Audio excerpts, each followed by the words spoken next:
Praise the Lord. Greetings to you all in the name of our Lord and Savior Jesus Christ.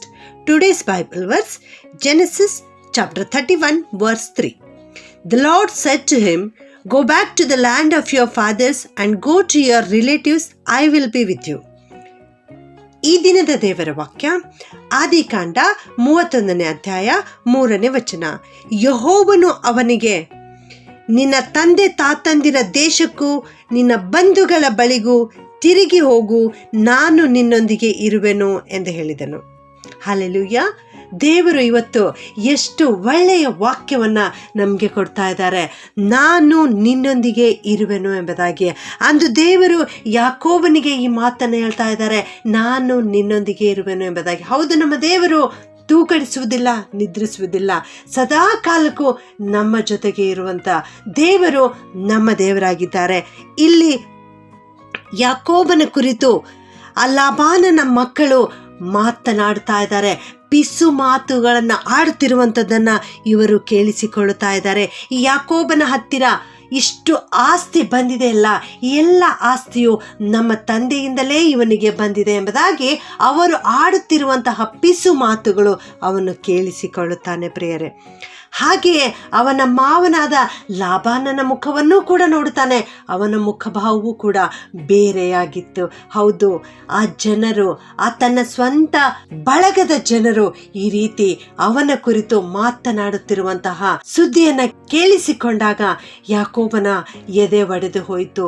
ಮನಸ್ಸಿನಲ್ಲಿ ಬಹಳ ದುಃಖವಾಗ್ತಾ ಇದೆ, ಕಳವಳಗೊಂಡಿದ್ದಾನೆ, ಯಾರ ಬಳಿ ಹೇಳಿಕೊಳ್ಳಲಿ ಚಿಂತಿತನಾಗಿದ್ದಾನೆ. ಆ ಒಂದು ಸಂದರ್ಭದಲ್ಲಿ ದೇವರ ದರ್ಶನ ಉಂಟಾಯಿತು ಪ್ರಿಯರೇ. ಹೌದು, ಒಂದು ವೇಳೆ ಇಂದು ನೀವು ಕೂಡ ನಿಮ್ಮ ವಿರೋಧವಾಗಿ ಆಡುತ್ತಾ ಇರುವಂತಹ ಮಾತುಗಳನ್ನು ಕೇಳಿಸಿಕೊಳ್ಳುತ್ತಾ ಇದ್ದೀರಾ? ನಿಮ್ಮ ಸ್ವಂತದವರೇ ನಿಮ್ಮ ಕುರಿತು ಕೆಟ್ಟ ಕೆಟ್ಟ ಮಾತುಗಳನ್ನು ಆಡ್ತಾ ಇದ್ದಾರಾ? ಹಾಗಿರುವುದಾದರೆ ನೀವು ಭಯಪಡಬೇಡ್ರಿ. ಅಂದು ದೇವರು ಯಾಕೋಬನಿಗೆ ದರ್ಶಿಸಿದ ಹಾಗೆ ಇಂದು ನಿನ್ನನ್ನೂ ಕೂಡ ದರ್ಶಿಸುತ್ತಾರೆ. ಅಲ್ಲಿ ಯೆಹೋವ ದೇವರು ಯಾಕೋಬನಿಗೆ ದರ್ಶನ ಕೊಟ್ಟು ಈ ರೀತಿ ಹೇಳ್ತಾ ಇದ್ದಾರೆ, ನೀನು ನಿನ್ನ ತಂದೆಯ ಬಳಿಗೆ ಹೋಗು, ತಂದೆಯ ದೇಶಕ್ಕೆ ಹೋಗು, ನಿನ್ನ ತಾತಂದಿರ ದೇಶಕ್ಕೆ ಹೋಗು ಎಂಬುದಾಗಿ. ನಿನ್ನ ಬಂಧುಗಳ ಬಳಿಗೆ ನೀನು ಹೋಗು, ತಿರುಗಿ ಹೋಗು. ಅಂದರೆ ಅಲ್ಲಿಂದಲೇ ಇಲ್ಲಿಗೆ ಬಂದಿದ್ದಾನೆ. ನೀನು ತಿರುಗಿ ನಿನ್ನ ತಂದೆ ತಾತಂದಿರ ಬಳಿಗೂ ಮತ್ತು ಬಂಧುಗಳ ಬಳಿಗೂ ಹೋಗು, ನಾನು ನಿನ್ನ ಜೊತೆಗೆ ಇರುತ್ತೇನೆ, ನಿನ್ನೊಂದಿಗೆ ಇರುವೆನು ಎಂಬುದಾಗಿ ದೇವರಲ್ಲಿ ಅಭಯ ವಚನವನ್ನು ಕೊಡ್ತಾ ಇದ್ದಾರೆ. ಎಂಥ ಧೈರ್ಯದ ಮಾತು ಪ್ರಿಯರೇ. ಹೌದು, ಅವನು ಚಿಂತೆಯಲ್ಲಿರುವಾಗ ದೇವರು ಅವನಿಗೆ ಧೈರ್ಯದ ಮಾತನ್ನು ಕೊಟ್ಟರು. ಇದೇ ಆದಿಕಾಂಡ 28ನೇ ಅಧ್ಯಾಯದಲ್ಲಿಯೂ ಕೂಡ ನಾವು ನೋಡುತ್ತೇವೆ. 15ನೇ ವಚನದಲ್ಲಿ ದೇವರು ಈ ರೀತಿ ಹೇಳ್ತಾ ಇದ್ದಾರೆ, ನಾನು ನಿನ್ನ ಸಂಗಡ ಇದ್ದು ನೀನು ಹೋಗುವ ಎಲ್ಲ ಸ್ಥಳಗಳಲ್ಲಿ ನಿನ್ನನ್ನು ಕಾಪಾಡಿ ತಿರುಗಿ ಈ ದೇಶಕ್ಕೆ ಬರಮಾಡುತ್ತೇನೆ ಎಂಬುದಾಗಿ ದೇವರು ಇಲ್ಲಿ ವಾಗ್ದಾನವನ್ನು ಕೊಡ್ತಾ ಇದ್ದಾರೆ. ಇಲ್ಲಿಯೂ ಕೂಡ ಅವನು ಒಂಟಿಗನಾಗಿ ಹೋಗ್ತಾ ಇದ್ದಾನೆ. ತನ್ನ ಅಣ್ಣನಿಂದ ಭಯಪಟ್ಟವನಾಗಿ, ಅಣ್ಣನು ಎಲ್ಲಿ ನನ್ನನ್ನು ಕೊಂದು ಹಾಕುತ್ತಾನೋ ಎಂಬುದಾಗಿ ಭಯಗ್ರಸ್ತನಾಗಿ ಅಣ್ಣನ ಸ್ಥಳವನ್ನು, ತಂದೆಯ ಮನೆಯನ್ನು ಬಿಟ್ಟು ಅವನು ಲಾಬಾನನ ಮನೆಗೆ, ಅಂದರೆ ತನ್ನ ಮಾವನ ಮನೆಗೆ ಹುಡುಕಿಕೊಂಡು ಹೋಗ್ತಾ ಇದ್ದಾನೆ. ದಾರಿಯ ಮಧ್ಯದಲ್ಲಿ ಕತ್ತಲಾಗಿದೆ, ಜೊತೆಯಲ್ಲಿ ಯಾರೂ ಇಲ್ಲ, ಒಂಟಿಗನಾಗಿದ್ದಾನೆ. ಕಾರ್ಗತ್ತಲಾದಂಥ ಸಂದರ್ಭದಲ್ಲಿ ಅವನು ಒಂದು ಸ್ಥಳದಲ್ಲಿ ಮಲಗಿಕೊಳ್ಳುತ್ತಾನೆ ಪ್ರಿಯರೇ. ಅಂಥ ಒಂದು ಸಂದರ್ಭದಲ್ಲಿ ದೇವರು ಅವನಿಗೆ ದರ್ಶನವನ್ನು ಕೊಟ್ಟು ಈ ರೀತಿ ಹೇಳ್ತಾ ಇದ್ದಾರೆ, ಯೆಹೋವನು ಅವನ ಬಳಿಯಲ್ಲಿಯೇ ನಿಂತು, ನಾನು ನಿನ್ನ ತಂದೆಯಾದ ಅಬ್ರಹಾಮನ ದೇವರು, ಇಸಾಕನ ದೇವರು ಎಂಬುದಾಗಿ ಅಲ್ಲಿ ತನ್ನನ್ನು ದೇವರು ತೋರ್ಪಡಿಸಿಕೊಳ್ಳುತ್ತಾ ಇದ್ದಾರೆ ಮತ್ತು ವಾಗ್ದಾನವನ್ನು ಮಾಡ್ತಾ ಇದ್ದಾರೆ. ನೀನು ಹೋಗುವ ಸ್ಥಳಗಳಲ್ಲಿ ನಾನು ನಿನ್ನ ಜೊತೆಗೆ ಇರುತ್ತೇನೆ, ನಾನು ನಿನ್ನನ್ನು ಆಶೀರ್ವದಿಸುತ್ತೇನೆ, ನಾನು ನಿನ್ನನ್ನು ಕಾಪಾಡುತ್ತೇನೆ. ಅಷ್ಟು ಮಾತ್ರವಲ್ಲದೆ ಹಿಂತಿರುಗಿ ಈ ಸ್ಥಳಕ್ಕೆ ನಿನ್ನನ್ನು ಬರಮಾಡುತ್ತೇನೆ ಎಂಬುದಾಗಿ ಹೇಳ್ತಾ ಇದ್ದಾರೆ. ಅದುವೇ ಇಂದಿನ ವಾಕ್ಯವಾಗಿದೆ ಪ್ರಿಯರೇ. ಈಗಾಗಲೇ ನಾವು ನೋಡಿದ ಹಾಗೆ ದೇವರು ಅವನಿಗೆ ದರ್ಶನ ಕೊಟ್ಟು ಹೇಳ್ತಾ ಇದ್ದಾರೆ, ನೀನು ನಿನ್ನ ತಂದೆ ತಾತಂದಿರ ಬಳಿಗೆ ಹೋಗು ಎಂಬುದಾಗಿ. ಯಾವಾಗ ಹೇಳ್ತಾ ಇದ್ದಾರೆ ಅಂದರೆ, ಅವನು ಆಸ್ತಿವಂತನಾಗಿರುವಾಗ, ಅವನು ಮಕ್ಕಳನ್ನು ಪಡೆದುಕೊಂಡ ಮೇಲೆ, ಮದುವೆ ಆಗಿದೆ, 2 ಪತ್ನಿಯರಿದ್ದಾರೆ, ಅಂಥ ಒಂದು ಸಂದರ್ಭದಲ್ಲಿ ದೇವರು ಹೇಳ್ತಾ ಇದ್ದಾರೆ. ಆಶೀರ್ವಾದ ಭರಿತನಾಗಿರುವಾಗ ದೇವರು ಹೇಳ್ತಾ ಇದ್ದಾರೆ. ಇಲ್ಲಿ ಅವನು ಒಂಟಿಗನಾಗಿದ್ದಾನೆ, ಕಾರ್ಗತ್ತಲ ಜೀವಿತ ಆಗಿದೆ, ಅಂಥ ಒಂದು ಸಂದರ್ಭದಲ್ಲಿ ದೇವರು ದರ್ಶಿಸ್ತಾ ಇದ್ದಾರೆ. ನನ್ನ ಪ್ರಿಯ ದೇವಜನರೇ, ನೀವು ಕೂಡ ಇವತ್ತು ಒಂಟಿಗರಾಗಿದ್ದೀರಾ? ನಿಮಗೆ ಸಹಾಯಕ್ಕೆ ಯಾರೂ ಇಲ್ಲವಾ? ನಿಮ್ಮ ಜೀವಿತ ಕಾರ್ಗತ್ತಲೇ ಜೀವಿತವಾಗಿದೆಯಾ? ಮುಂದೇನು ಮಾಡಬೇಕೆಂಬುದಾಗಿ ತೋಚದಂತಹ ಪರಿಸ್ಥಿತಿ ನಿನ್ನದಾಗಿದೆಯಾ? ಭಯಪಡಬೇಡ ಪ್ರಿಯರೇ, ಯಾಕೆಂದರೆ ಅಂಥ ಒಂದು ಸಂದರ್ಭದಲ್ಲಿಯೇ ದೇವರು ನಿನಗೆ ದರ್ಶನವನ್ನು ಕೊಡುವಂತಹ ಸಂದರ್ಭವಾಗಿದೆ. ದೇವರು ನಿನಗೆ ಕನಸಿನ ಮೂಲಕವಾಗಿ ಬಂದು ಮಾತನಾಡುವಂತಹ ಸಂದರ್ಭ ಅದಾಗಿದೆ. ಆ ಒಂದು ಸಂದರ್ಭವೇ ನಿನಗೆ ಜಯದ ಮೆಟ್ಟಿಲಾಗಿದೆ ಪ್ರಿಯರೇ. ಆದುದರಿಂದ ಭಯಪಡುವುದು ಬೇಡ. ಅಂದು ಯಾಕೋಬನಿಗೆ ಹೇಳಿದಂಥ ದೇವರು ಇಂದು ನಿನಗೆ ಹೇಳ್ತಾ ಇದ್ದಾರೆ, ನಾನೇ ನಿನ್ನೊಂದಿಗೆ ಇರುವೆನು ಎಂಬುದಾಗಿ. ಆದುದರಿಂದ ಭಯಪಡಬೇಡಿರಿ. ಪ್ರಾರ್ಥನೆ ಮಾಡಿಕೊಳ್ಳೋಣ.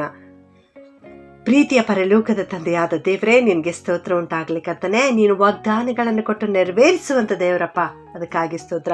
ಒಂಟಿಗನಾಗಿರುವಾಗ, ಕಾರ್ಗತ್ತಲಿನ ಸಮಯದಲ್ಲಿರುವಾಗ ಯಾಕೋಬನಿಗೆ ನೀನು ದರ್ಶಿಸಿ, ನಾನು ನಿನ್ನ ಸಂಗಡ ಇರುತ್ತೇನೆ, ನಿನ್ನನ್ನು ಕಾಪಾಡುತ್ತೇನೆ ಮತ್ತು ತಿರುಗಿ ಈ ಸ್ಥಳಕ್ಕೆ ಬರಮಾಡ್ತೇನೆ ಎಂಬುದಾಗಿ ವಾಗ್ದಾನ ಮಾಡಿ ಆ ವಾಕ್ಯವನ್ನು ಅವನ ಜೀವಿತದಲ್ಲಿ ಪೂರ್ತಿಗೊಳಿಸ್ತಾ ಇದ್ದೀರಿ ದೇವರೇ. ಅದಕ್ಕಾಗಿ ಸ್ತೋತ್ರ. ಅವನು ಅನೇಕ ಆಸ್ತಿವಂತನಾಗಿದ್ದ ಮೇಲೆ ನೀನು ತಿರುಗಿ ಅವನನ್ನು ತನ್ನ ತಂದೆ ತಾತಂದಿರ ದೇಶಕ್ಕೆ ಹೋಗು ಎಂಬುದಾಗಿ ಹೇಳ್ತಾ ಇದ್ದೀರಿ. ನಾನು ನಿನ್ನ ಸಂಗಡ ಇರುವೆನು ಎಂಬುದಾಗಿ ಹೇಳ್ತಾ ಇದ್ದೀರಿ. ನಾನೇ ನಿನ್ನೊಂದಿಗೆ ಇರುವೆನು ಎಂಬುದಾಗಿ ಹೇಳ್ತಾ ಇದ್ದೀರಿ ದೇವ. ನಿನಗೆ ಸ್ತೋತ್ರಪ್ಪ. ನೀನು ಎಷ್ಟು ಒಳ್ಳೆ ದೇವರಪ್ಪ. ಇಂಥ ದೇವರು ಬೇರೆ ಯಾರೂ ಇಲ್ಲ ಸ್ವಾಮಿ. ನಿನ್ನಂಥ ದೇವರನ್ನು ನಾವು ಹುಡುಕಿ ಎಲ್ಲೂ ಹೋಗೋದು ಬೇಡ ಕರ್ತನೆ. ನೀನು ನಮ್ಮಲ್ಲಿಯೇ ಇರುವಂಥ ದೇವರಾಗಿದ್ದಿ. ನೀನು ನಮ್ಮ ಜೊತೆಗೇ ಇರುತ್ತೇನೆ ಎಂಬುದಾಗಿ ಮಾತು ಕೊಟ್ಟಿದ್ದಿ ದೇವ. ನಿನಗೆ ಸ್ತೋತ್ರ ಉಂಟಾಗಲಿ ತಂದೆಯೇ. ಈ ವಾಕ್ಯ ಕೇಳಿಸಿಕೊಳ್ಳುತ್ತಿರುವ ಪ್ರತಿಯೊಬ್ಬೊಬ್ಬರನ್ನು ಆಶೀರ್ವದಿಸು ಕರ್ತನೆ. ಇವರಲ್ಲಿ ಅನೇಕರ ಜೀವಿತ ಇದೇ ಆಗಿದೆ ಸ್ವಾಮಿ. ಅವರ ಜೀವಿತ ಕಾರ್ಗತ್ತಲೆಯಿಂದ ತುಂಬಿದೆ ಕರ್ತನೆ. ಅಪ್ಪ, ಅವರು ಒಂಟಿಗರಾಗಿದ್ದಾರೆ ಸ್ವಾಮಿ. ಅವರ ಹಿಂದೆ ಆಡ್ತಕ್ಕಂಥ ಪಿಸು ಮಾತುಗಳು ಅವರ ಕಿವಿಗೆ ಬೀಳ್ತಾ ಇವೆ ಕರ್ತನೆ. ಇಂಥ ಒಂದು ಸಂದರ್ಭದಲ್ಲಿ ಅವರಿಗೆ ಸಹಾಯಕರು ಯಾರಿಲ್ಲ ದೇವ. ನೀನೇ ಸಹಾಯ ಮಾಡು ಶಕ್ತನು ಕರ್ತನೆ. ನೀನು ಸಹಾಯ ಮಾಡು ದೇವರೇ. ನೀನು ಅವರ ಜೊತೆಗಿರು ಸ್ವಾಮಿ. ಎಲ್ಲ ಸಂಕಷ್ಟಗಳಿಂದ ಅವರಿಗೆ ಬಿಡುಗಡೆ ಕೊಡು ಸ್ವಾಮಿ. ವಿಶೇಷವಾಗಿ ಎಲ್ಲ ಯೌವನಸ್ಥ ಮಕ್ಕಳಿಗಾಗಿ ನಿನ್ನ ಪಾದದಲ್ಲಿ ಬರುತ್ತೇನಪ್ಪ. ವಿದ್ಯಾರ್ಥಿಗಳಿಗಾಗಿ ನಿನ್ನ ಪಾದದಲ್ಲಿ ಬರುತ್ತೇನೆ ಸ್ವಾಮಿ. ಅನೇಕರು ಬೋರ್ಡ್ ಎಕ್ಸಾಮ್ಸ್ ಬರೀಲಿಕ್ಕಿದ್ದಾರೆ ದೇವ. ಅವರ ಜೊತೆಗೆ ನೀನು ಇರು ಸ್ವಾಮಿ. ನಿನ್ನ ಜ್ಞಾನದಿಂದ ತುಂಬಿಸು ದೇವ. ಯೆಹೋವನಿಂದಲೇ ಜ್ಞಾನವು ತಿಳುವಳಿಕೆಯು ಹೊರಟು ಬರುತ್ತದೆ ಕರ್ತನೆ. ನೀನೇ ಜ್ಞಾನವನ್ನು ಕೊಡುವಾತನು, ನೀನೇ ತಿಳುವಳಿಕೆಯನ್ನು ಕೊಡುವಾತನಪ್ಪ. ಅದಕ್ಕಾಗಿ ಸ್ತೋತ್ರ. ಯಾವನಿಗಾದರೂ ಜ್ಞಾನ ಕಡಿಮೆ ಆಗಿದ್ದಾಗ ನನ್ನನ್ನು ಕೇಳಿಕೊಳ್ಳಲಿ, ನಾನು ಉದಾರ ಮನಸ್ಸಿನಿಂದ ಹಂಗಿಸದೆ ಕೊಡುತ್ತೇನೆ ಎಂಬುದಾಗಿ ವಾಗ್ದಾನ ಮಾಡಿದ್ಯಪ್ಪ. ಅದಕ್ಕಾಗಿ ಎಲ್ಲ ವಿದ್ಯಾರ್ಥಿಗಳಿಗಾಗಿ ನಿನ್ನ ಪಾದದಲ್ಲಿ ಬಂದು ಮಧ್ಯಸ್ಥಿಕೆ ಪ್ರಾರ್ಥನೆಯನ್ನು ಮಾಡುತ್ತೇನೆ ಕರ್ತನೆ. ನನ್ನ ಕೂಗನ್ನು ಕೇಳು ಸ್ವಾಮಿ. ಅಪ್ಪ, ನಮ್ಮ ಮೊರೆಗೆ ಸದುತ್ತರವನ್ನು ದಯಪಾಲಿಸು. ಎಲ್ಲ ವಿದ್ಯಾರ್ಥಿಗಳು ಉತ್ತಮ ದರ್ಜೆಯಲ್ಲಿ ತೇರ್ಗಡೆ ಆಗಲಿಕ್ಕೆ ಕೃಪೆ ಮಾಡಿ ನಡೆಸಬೇಕಾಗಿ ಎಲ್ಲ ಪ್ರಾರ್ಥನೆ ವಿಜ್ಞಾಪನೆಗಳನ್ನು ಯೇಸುವಿನ ನಾಮದಲ್ಲಿ ಪ್ರಾರ್ಥಿಸಿ ಬೇಡುತ್ತೇನೆ ತಂದೆಯೇ. ಆಮೆನ್.